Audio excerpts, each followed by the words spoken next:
And believe me, the state have enough control over you. They tax you every way you move, even to death.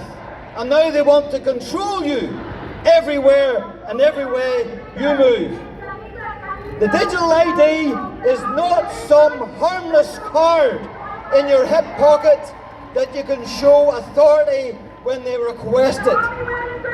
But even if it was, we should balk at that, because the UK people have always balked at ID and the control that it brings. The digital ID scheme is a so-called solution that is trying to find a problem that doesn't exist. So it's a nonsense. We have birth certificates, we have national insurance cards, we have passports, we have driving license, we have electoral ID cards. Why would we possibly need another ID that's digital? Well, the government says we need it, and they're deploying fear, the same way as they deployed fear 5-6 years ago. They have just happened to select the most important issue, the number one issue that's vexing people in the United Kingdom over the last number of while. Digital ID scheme will not fix that. It will not fix illegal immigration or illegal working. It's not even designed to do that. This scheme is nothing more than state overreach. And has always been the case, it is about someone making a lot of money. We do not need to give 70 million people a digital ID to stop 0.05% of that number from working illegally. We already have a visa scheme, one that already displays people's right to work. But it is never enforced. If employers don't check visas, why would they check digital IDs? Such measures can and have been used, even in recent history, to coerce people into a position they do not wish to be in.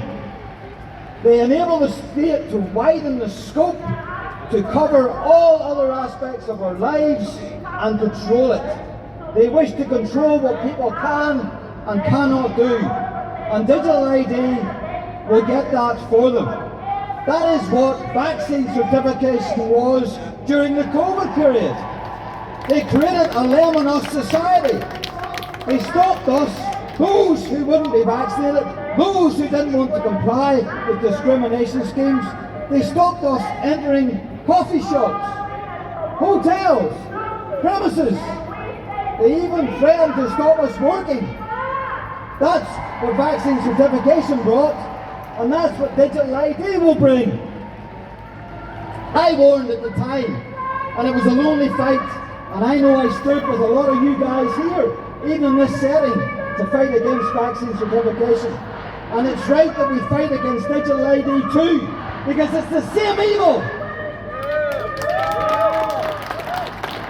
But there is hope. There is hope. And whilst all the other parties supported vaccine certification at that time, I'm glad that they have all now rolled in behind me to fight against digital ID.